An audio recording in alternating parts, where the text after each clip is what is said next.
दोस्तों, ये तो हकीकत है कि सत्य बोलने वाले लोग जीवन में बहुत सारी विपत्तियां सहते हैं। लेकिन ये भी सच है कि सत्य बोलने वाले लोग जीवन में बहुत सारी उन्नति भी करते हैं। चाहे आज उन्हें सत्य बोलने की वजह से विपत्तियों का सामना करना पड़े, लेकिन उनके आने वाले भविष्य में वही सत्य बोलने की ताकत उनकी सबसे बड़ी ताकत कहलाती है। आज की कहानी स्वामी रामा की पुस्तक लिविंग द हिमालयन मास्टर से ली गई है। इस कहानी में आपको पता चलेगा कि सत्य बोलने की वजह से किन विपत्तियों का सामना करना पड़ता है और उस सत्य के वजह से जीवन में क्या कुछ उपलब्धियां हासिल होती है। स्वामी रामा ने हिमालय में कठिन तपस्या करते हुए कई साल बिताए।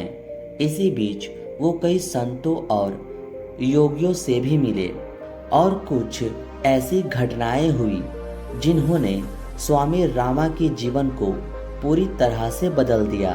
एक ऐसी ही घटना हुई थी जब स्वामी रामा अपने गुरु स्वामी माधवानंद भारती के साथ एक स्टेशन पर ट्रेन का इंतजार कर रहे थे। उसी समय वहां का स्टेशन मास्टर उनके पास आया और गुरु को प्रणाम करते हुए कहा कि महाराज, मैंने 2 दिन पहले अपने सपने में एक संत को देखा था। सपने में मैंने देखा कि उस संत ने मुझे मंत्र दिया जिससे मेरा पूरा जीवन बदल गया। मैं 2 दिन से सो नहीं पा रहा हूँ। मन बहुत बेचैन है। मेरी मदद कीजिए। मुझे वो मंत्र दीजिए जिससे मेरा जीवन सुधर जाए। स्वामी जी ने बड़े ही शांत भाव से कहा कि आप घर परिवार वाले हैं, सरकारी नौकरी वाले हैं, इन सब में क्यों उलझना चाहते हैं। स्टेशन मास्टर ने कहा कि महाराज, मैं कई दिनों से बेचैन हो रहा हूँ। ये जीवन बड़ा ही नीरस लग रहा है। मैं बार बार सोचता हूँ कि मेरा जन्म क्यों हुआ, मैं खुश क्यों नहीं हूँ। आप एक बार बोलकर तो देखिए। मैं आपके दिए गए मंत्र का हर समय हर स्थिति में पालन करूँगा। स्टेशन मास्टर की बात सुनकर गुरु ने थोड़ा सोचा, फिर स्टेशन मास्टर से कहा कि ये है तो मुश्किल, लेकिन अगर तुम्हारे अंदर इच्छा है तो ये तुम्हारे जीवन में वापस रंग भर देगा। नई खुशियाँ, ताजगी और शक्ति प्रकट होगी और तुम इस मंत्र से ही जीवन के सत्य को भी जान जाओगे। मंत्र यह है कि आज से अगले 3 महीनों तक तुम हर समय सत्य बोलोगे। कुछ भी हो जाए, तुम्हें सत्य ही बोलना है। ये बहुत कठिन है, लेकिन अगर तुम पूरी निष्ठा के साथ इस मंत्र का पालन करोगे तो तुम्हारा जीवन बदल जाएगा। इतना कहकर गुरु और शिष्य वहां से चले गए। स्टेशन मास्टर ने उसी वक्त से सत्य बोलना शुरू कर दिया। सबसे पहले उसने रिश्वत में हिस्सा लेना बंद कर दिया। स्टेशन मास्टर की आदत थी कि वो बहुत चाय पीते थे, लेकिन 2 दिन के अंदर उनकी चाय की इच्छा भी जाती रही। स्टेशन मास्टर को चैन की गहरी नींद आने लगी। संयोग से उसी हफ्ते रेल स्टेशन के कर्मचारियों की जांच करने वाला एक निरीक्षक वहां पर पहुंचा। निरीक्षक को शिकायत मिली थी कि रेल स्टेशन के कई कर्मचारी घूस लेते हैं। जब निरीक्षण में स्टेशन मास्टर से पूछताछ की तो स्टेशन मास्टर ने सच बता दिया कि अभी तक हम जो भी रिश्वत लेते थे वो आपस में बांट लेते थे। निरीक्षक ने तुरंत बोर्ड बनाई और स्टेशन मास्टर समेत रिश्वत लेने वाले कर्मचारियों के खिलाफ मुकदमा दर्ज करवा दिया। स्टेशन मास्टर की सच बोलने की बेवकूफ़ी ने सभी कर्मचारियों को मुसीबत में डाल दिया था। कोर्ट में सारे कर्मचारियों ने स्टेशन मास्टर के खिलाफ झूठा बयान दिया कि रिश्वत केवल स्टेशन मास्टर लेते थे और हमें बदनाम करने के लिए झूठ बोलकर फंसाया गया है। स्टेशन मास्टर को 15 साल की सजा पक्की थी। इधर उनकी पत्नी और उनके बच्चों ने भी साथ छोड़ दिया।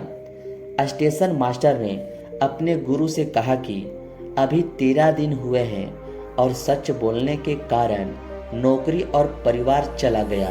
3 महीने में ना जाने और क्या क्या होगा। ये शब्द स्टेशन मास्टर के मुंह से निकलते ही स्वामी रामा के गुरु जोर जोर से हंसने लगे और स्वामी रामा से बोले, जानते हो इसके बाद क्या हुआ? जिस स्टेशन मास्टर को मैंने सत्य बोलने का मंत्र दिया था, आज वो जेल में है।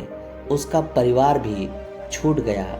ये सुनकर स्वामी रामा ने पूछा, तो फिर आप हंस क्यों रहे हैं? स्वामी माधवानंद भारती ने बताया कि मैं उस स्टेशन मास्टर पर नहीं बल्कि दुनिया की मूर्खता पर हंस रहा हूँ। जब तक इंसान झूठ बोलता है, बेईमानी करता है, तब तक दुनिया इज्जत करती है और वहीं पर यह दुनिया सत्य बोलने वाले वीर का तिरस्कार करती है और फिर यही दुनिया कहती है कि अब लोगों में सच्चाई कहाँ रही। इसलिए मैं हंस रहा हूँ। जल्द ही स्टेशन मास्टर को अदालत में पेश किया गया। जज ने पूछा कि तुम्हारा वकील कहाँ है? स्टेशन मास्टर ने कहा कि अब मुझे वकील की ज़रूरत नहीं। तो जज ने फिर कहा कि तुम सरकारी वकील की मदद ले लो, शायद तुम्हारी सज़ा कम हो जाए। पर स्टेशन मास्टर ने कहा कि मुझे वकील की आवश्यकता नहीं, आप चाहे जितने सज़ा दो। पर सच यही है कि जो रिश्वत ली जाती थी उसमें मैं एक हिस्सा लेता था। लेकिन 13 दिन पहले मेरी मुलाकात एक संत से हुई थी। उन्होंने मुझसे कहा था कि कभी झूठ मत बोलना, हर हालत में सत्य ही कहना। उस दिन से अब तक मैंने परिवार, दोस्त और बहुत कुछ खो दिया और अब मैं अदालत में खड़ा हूँ। ये सुनकर जज ने ब्रेक घोषित कर दिया और चुपचाप स्टेशन मास्टर के साथ अपने कमरे में चले गए। जज ने पूछा कि कौन है वो संत जिनकी बातों की प्रभाव में तुम सत्य पर अड़े हो? स्टेशन मास्टर ने संत के बारे में बताया तो जज सब कुछ समझ गया। संयोग से ये जज भी उन्हीं संत के शिष्य थे। उन्होंने स्टेशन मास्टर को सत्य बोलने का मंत्र दिया था। जज ने कहा कि आप सही रास्ते पर हो, काश मैं भी ऐसा कर पाता। जज ने स्टेशन मास्टर पर जुर्माना लगाकर रिहा कर दिया। स्टेशन मास्टर की नौकरी चली गई। दोस्तों और परिवार वालों ने पागल समझकर अपना नाता तोड़ दिया। वह किराए के कमरे में रहकर बच्चों को ट्यूशन पढ़ाने लगे, लेकिन वे अब भी सत्य के संकल्प पर टिके हुए थे। एक दिन स्टेशन मास्टर को सरकारी टेलीग्राम आया जिसमें लिखा था कि आपके पिता के पास जमीन का एक बहुत बड़ा टुकड़ा था जिसे सरकार ने कब्जे में ले लिया था। अब सरकार आपके मुआवजे में 13 लाख दे रही है। स्टेशन मास्टर तो जमीन के बारे में जानता भी नहीं था। उसने कैलेंडर देखा तो आज 3 महीने पूरे हो गए थे। वह समझ गए कि 3 महीने झूठ ना बोलने का इनाम मुझे मिला है। वो अपनी पत्नी और बच्चों के पास गया और मुआवजे के रकम उन्हें सौंप दिया। पत्नी और बच्चों ने साथ रहने को कहा तो स्टेशन मास्टर ने कहा कि मैंने जीवन में बहुत झूठ बोला। मेरे जीवन में निराशा था, हमेशा डर लगता था। मैंने हंसना छोड़ दिया था, लेकिन जब से सच बोला है तो कठिनाइयों के बीच भी खुश रहता हूँ। किसी बात का कोई डर नहीं। 3 महीने झूठ ना बोलने से इतना फायदा होता है ये मैंने देख लिया। अब मैं यह जानना चाहता हूँ कि अगर मैं जीवन भर झूठ ना बोलूं, सत्य के राह पर चलूं तो कितना फायदा होगा। तुम लोग इस कठिन रास्ते पर नहीं चल पाओगे, इसलिए तुम ये पैसे रखो और अपना जीवन जियो। ठीक इसी समय स्वामी रामा के गुरु एक बार फिर हंसने लगे और स्वामी रामा से बोले, तुम जानते हो इसके बाद क्या हुआ? आज स्टेशन मास्टर ने सब कुछ खोकर भी सत्य का साथ नहीं छोड़ा। आज उसने सत्य की शक्ति को जान लिया है। ये एक महान जीवन का आरंभ है। ऐसा व्यक्ति जहाँ भी रहेगा लोगों के लिए प्रेरणा और शक्ति का स्रोत बनेगा।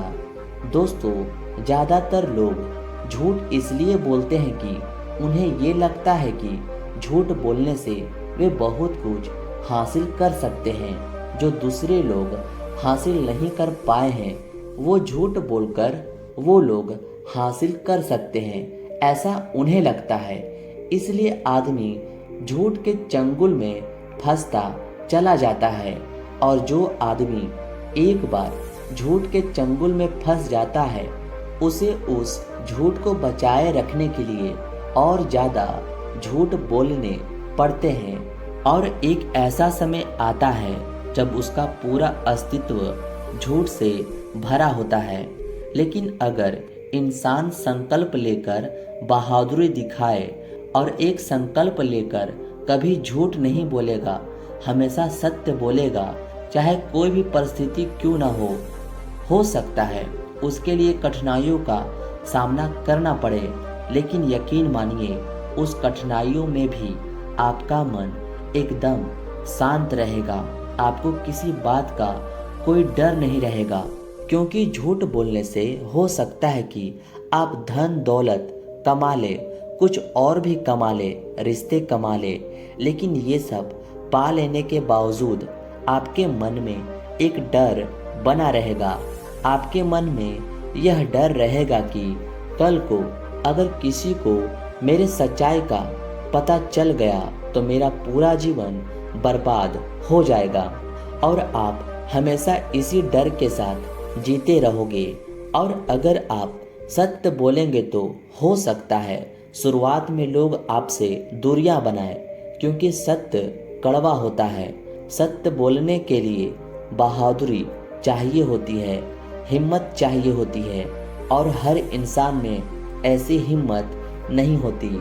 इसलिए अगर अपने मन से ये तमाम डर दूर करने हैं तो आज से ही संकल्प लेकर सत्य बोलने का खुद को वचन दे। इसके बाद आपका पूरा जीवन बदल जाएगा।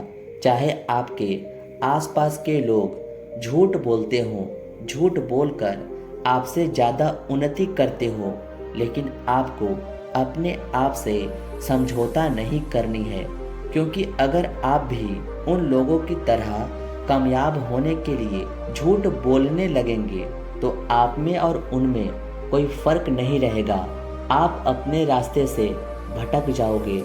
और सत्य बोलने की हिम्मत जुटाने के बाद आपको अपने ध्यान साधना में भी काफ़ी उन्नति मिलेगी, क्योंकि हम ज़्यादातर समय गहरे ध्यान में इसलिए नहीं उतर पाते क्योंकि हमारे मन में डर बना होता है।